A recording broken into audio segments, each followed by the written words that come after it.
الحمدللہ رب العالمین والصلاة والسلام علی اشرف الانبیاء والمرسلین وعلی الملائکۃ المقربین وعلی عباد اللہ الصالحین اما بعد فاعوذ باللہ من الشیطان الرجیم بسم اللہ الرحمن الرحیم ان اللہ اشتری من المؤمنین انفسهم واموالهم بان لهم الجنہ یقاتلون فی سبیل اللہ فیقتلون ویقتلون صدق اللہ العظیم۔ وقال النبی صلی اللہ علیہ وسلم الجہاد ماض الی یوم القیامہ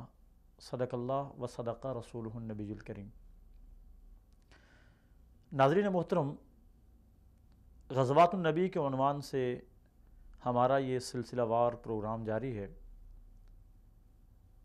اور اس میں ہم نے رسول اللہ صلی اللہ علیہ وسلم کے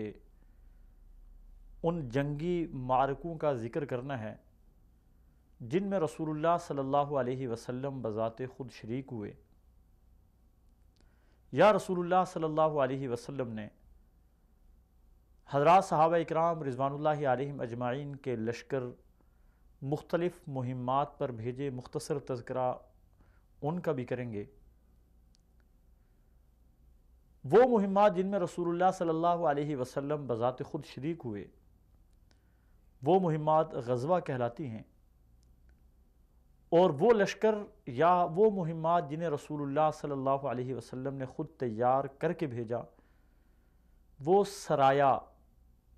کہلاتی ہیں۔ سریہ کی جمع ہے سرایا۔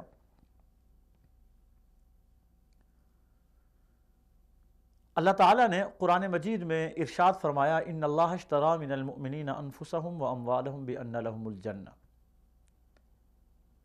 کہ اللہ تعالیٰ نے ایمان والوں سے جنت کے بدلے میں ان کی جانوں کا سودا کر لیا۔ یقاتلون فی سبیل اللہ فیقتلون ویقتلون، وہ اللہ کے راستے میں قتال کرتے ہیں، مارتے ہیں اور مرتے ہیں۔ جہاد اللہ تعالیٰ کا ایک اہم حکم ہے جسے اللہ تعالیٰ نے قرآن مجید کی متعدد آیات میں ارشاد فرمایا، اور مختلف مواقع پہ جہاد کے حکم میں سختی بھی آتی گئی۔ ابتداء اذن للذین یقاتلون بانہم ظلموا، کہ اہل ایمان کو اس بات کی اجازت دی گئی کہ وہ اللہ کے راستے میں قتال کریں۔ دوسرے مقام پہ اللہ تبارک و تعالیٰ نے وقاتلوا فی سبیل اللہ الذین یقاتلونکم ولا تعتدوا ارشاد فرمایا، اور تیسری مقام پہ اللہ تعالیٰ نے ارشاد فرمایا کتب علیکم القتال وہو کرہ لکم، کہ تمہارے اوپر جہاد کو فرض کر دیا گیا جس تم ناپسند کرتے ہو۔ تو رسول اللہ صلی اللہ علیہ وسلم کی مکی زندگی کو اگر ہم دیکھتے ہیں تو وہ ساری کی ساری دعوت پہ مشتمل ہے، اور اس ساری زندگی کو آپ نے بطور دعوت گزارا۔ لیکن اگر ہم مدنی زندگی کا جائزہ لیتے ہیں تو مدنی زندگی رسول اللہ صلی اللہ علیہ وسلم کی 10 سال سے کچھ اوپر ہے، اور اس 10 سال کے عرصے میں رسول اللہ صلی اللہ علیہ وسلم نے دین اسلام کی اشاعت، دین اسلام کا تحفظ، اور مسلمانوں کو دینی تعلیمات سے روشناس کرانے کے لیے ایک لمحے کو بھی ضائع نہ کیا، بلکہ پیغمبر صلی اللہ علیہ وسلم یا جتنے بھی انبیاء اکرام علیہم السلام ہوتے ہیں ان کی زندگی کا کوئی لمحہ بھی ضائع نہیں ہوتا۔ مگر مدینہ آنے کے بعد رسول اللہ صلی اللہ علیہ وسلم نے اپنی ترجیحات میں دین اسلام کی اشاعت اور جہاد کو اپنی ترجیحات میں رکھا۔ خود رسول اللہ صلی اللہ علیہ وسلم 27 مرتبہ جنگی مہمات پر نکلے، اور یہ 27 یا 29 تعداد بھی بعض حضرات نے لکھی ہے غزوات کی ہے۔ اور سرایا وہ لشکر جنہیں رسول اللہ صلی اللہ علیہ وسلم نے تیار کر کے بھیجا، ان کی تعداد 75 تک لکھی گئی ہے، 75، اور 45 پہ تو سب کا اتفاق ہے۔ ان سرایا میں سب سے پہلا سریہ حمزہ ابن عبد المطلب ہے۔ یہ سریہ رسول اللہ صلی اللہ علیہ وسلم نے حضرت حمزہ ابن عبد المطلب کی سربراہی میں بھیجا، اور بعض مورخین نے لکھا ہے کہ غزوہ ودان سے واپسی پہ رسول اللہ صلی اللہ علیہ وسلم نے 30 مہاجرین پہ مشتمل یہ مختصر سا قافلہ حضرت حمزہ رضی اللہ تعالی عنہ کی سربراہی میں بھیجا، اور یہ پہلا سریہ تھا۔ اس سریے کا جھنڈا سفید رنگ کا تھا، اور یہ پہلا جھنڈا تھا جسے رسول اللہ صلی اللہ علیہ وسلم نے خود تیار کیا تھا، اور اس جھنڈے کو ابو مرثد کناز ابن الحسین الغنوی نے اٹھا رکھا تھا۔ اس سریے کو سریہ سیف البحر بھی کہا جاتا ہے، اور اسے سیف البحر کہنے کی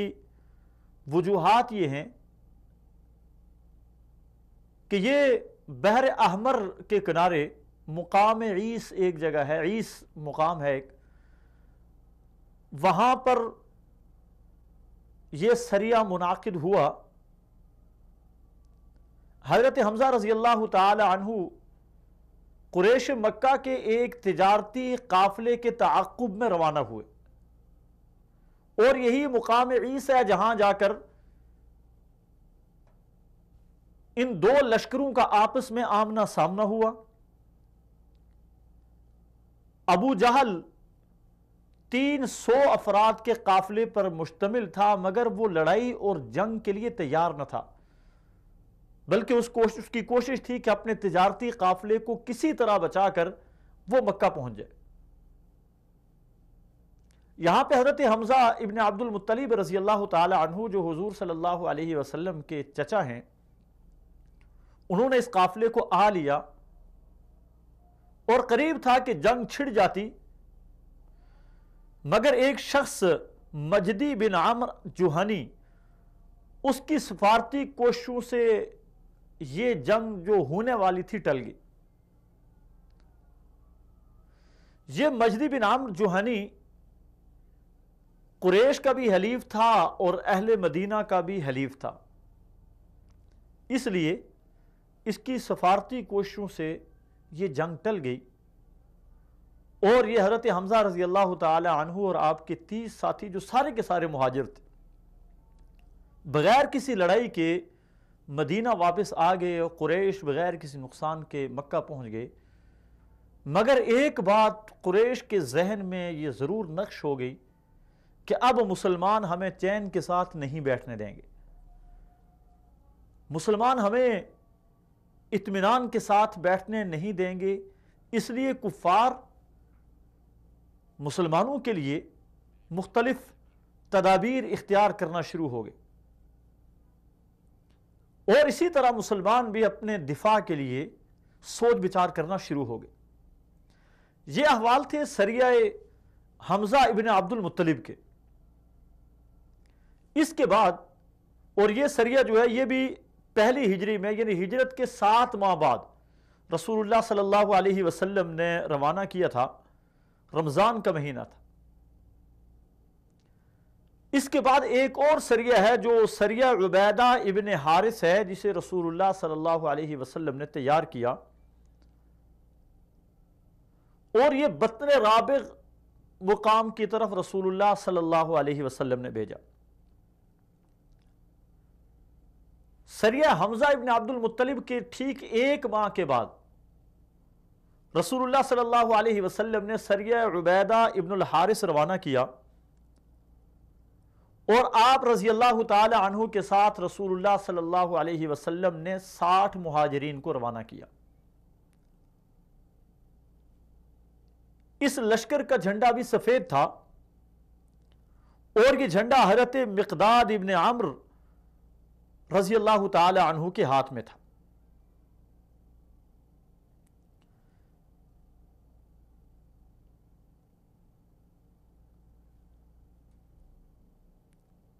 ساٹھ مہاجرین تھے، حضرت مصطح بن اثاثہ رضی اللہ تعالی عنہ نے ایک سفید پرچم تھام رکھا تھا، اور اس لشکر کا یہی سفید پرچم حضرت مصطح ابن اثاثہ رضی اللہ تعالی عنہ کے ہاتھ میں تھا۔ اس لشکر کا آمنا سامنا کفار قریش کے لشکر کے ساتھ ہو گیا، اور یہاں پر اگرچہ تلواریں تو نہیں نکلی مگر تیروں کے ساتھ مقابلہ ہوا، اور اسلامی تاریخ کا سب سے پہلا تیر یہاں پر چلایا گیا، اور سب سے پہلے تیر چلانے والے حضرت سعد ابن ابی وقاص رضی اللہ تعالی عنہ ہیں۔ یہ حضرت سعد ابن ابی وقاص رضی اللہ تعالی عنہ عشرہ مبشرہ میں سے ہیں، مشہور صحابی ہیں، اور یہی ہیں جن کے بارے میں جن کے احادیث کے اندر بہت سارے فضائل آتے ہیں۔ خود ارشاد فرماتے ہیں کنت ثالث الاسلام، کہ میں تیسرا ایمان لانے والا، یعنی مجھ سے پہلے صرف 2 آدمیوں نے اسلام قبول کیا تھا، اور ارشاد فرماتے ہیں میں وہ پہلا شخص ہوں جس نے اللہ کے راستے میں تیر چلایا۔ اور حضرت سعد ابن ابی وقاص رضی اللہ تعالی عنہ ماہر تیر انداز تھے۔ ارشاد فرماتے ہیں کہ میرے لیے بہت بڑا اعزاز ہے کہ میں وہ واحد شخص ہوں صحابہ اکرام کی جماعت میں جس کی دعا میں اللہ کے رسول صلی اللہ علیہ وسلم نے اپنے والدین کو جمع کیا۔ جس طرح عام اردو زبان کا مقولہ ہے، اردو زبان میں کہا جاتا ہے کہ میری ماں آپ پہ قربان، میرے باپ آپ پہ قربان۔ رسول اللہ صلی اللہ علیہ وسلم نے حضرت سعد رضی اللہ تعالی عنہ کے لیے احد کے مقام پہ ارشاد فرمایا تھا فداک ابی و امی یا سعد، ارمی یا سعد فداک ابی و امی، سعد تیر چلاؤ میرے ماں باپ آپ پہ قربان ہوں۔ یعنی رسول اللہ صلی اللہ علیہ وسلم نے حضرت سعد ابن ابی وقاص رضی اللہ تعالی عنہ کے لیے یہ الفاظ ارشاد فرمائے تھے غزوہ احد میں۔ تو یہ سریہ عبیدہ ابن حارث میں حضرت سعد ابن ابی وقاص رضی اللہ تعالی عنہ وہ واحد صحابی ہیں جن کے لیے رسول اللہ صلی اللہ علیہ وسلم نے ماں باپ کو جمع کیا تھا۔ یہاں پر انہوں نے سب سے پہلا اسلامی تاریخ کا تیر چلایا، اور یہ تیر ایک کافر کو جا کر لگا۔ اگرچہ یہاں پر بہت بڑی لڑائی کی نوبت تو پیش نہیں آئی، لیکن یہ ہے کہ کفار کے اوپر مسلمان اپنا رعب بٹھانے کے بعد اور کفار کو میدان سے بھگانے کے بعد دوبارہ مسلمان مدینہ میں پہنچائے۔ تو یہ احوال تھے سریہ ابو عبیدہ ابن الحارث رضی اللہ تعالی عنہ کے، اور یہ اسلامی تاریخ کا دوسرا غزوہ تھا۔ سرایہ کی تاریخ میں انشاءاللہ العزیز ہم اس سلسلے کو جاری رکھیں گے، اور اپنے آئندہ پروگرام میں ہم آپ کے سامنے کچھ سرایہ کا ذکر کرنے کے بعد دوبارہ غزوات کی تاریخ کی طرف لوٹ کر آئیں گے کہ اسلامی تاریخ میں غزوات کی کیا اہمیت ہے، اور وہ کون سے غزوات ہیں جن میں باقاعدہ لڑائی کی نوبت آئی، اور جب لڑائی کی نوبت آئی تو مسلمانوں کی کیفیت کیا تھی۔ تاریخ محفوظ کی گئی ہے، اور تاریخ سے انسان سبق سیکھتا ہے۔ تاریخ صرف بیان کرنے کے لیے نہیں ہوتی ہے، بلکہ اللہ تعالیٰ نے قرآن مجید میں بھی جب بھی پرانی تاریخ کو بیان کیا، قصوں کو بیان کیا، تو ان قصوں کو بطور عبرت بھی بیان کیا، بطور سبق بھی بیان کیا۔ ان فی ذالک لعبرہ، اللہ تبارک و تعالیٰ نے خود ارشاد فرمایا کہ ان قصوں کے اندر تمہارے لیے عبرت کا سامان ہے۔ تو جتنے بھی قصے ہمارے سامنے آتے ہیں یا جتنی بھی تاریخ ہمارے سامنے آتی ہے، مسلمان کو چاہیے کہ اس تاریخ میں جو اچھی باتیں ملتی ہیں ان کو اپنا لے، اور جہاں کہیں مسلمانوں نے اپنی غلطیوں کی وجہ سے شکست کھائی ہے، جہاں مسلمانوں نے اپنی غلطیوں کی وجہ سے نقصان اٹھایا ہے، ان سے بچنے کی کوشش کی جائے، اور اپنے اسلاف کی تاریخ کو یاد رکھا جائے۔ جس طرح ہمیں دیگر اپنے بہت سارے معمولات یاد ہوتے ہیں، اس طرح اپنی اسلاف کی تاریخ کو یاد رکھا جائے۔ اللہ تبارک و تعالی ہمیں عمل کرنے کی توفیق نصیب فرمائے۔ والسلام علیکم ورحمۃ اللہ وبرکاتہ۔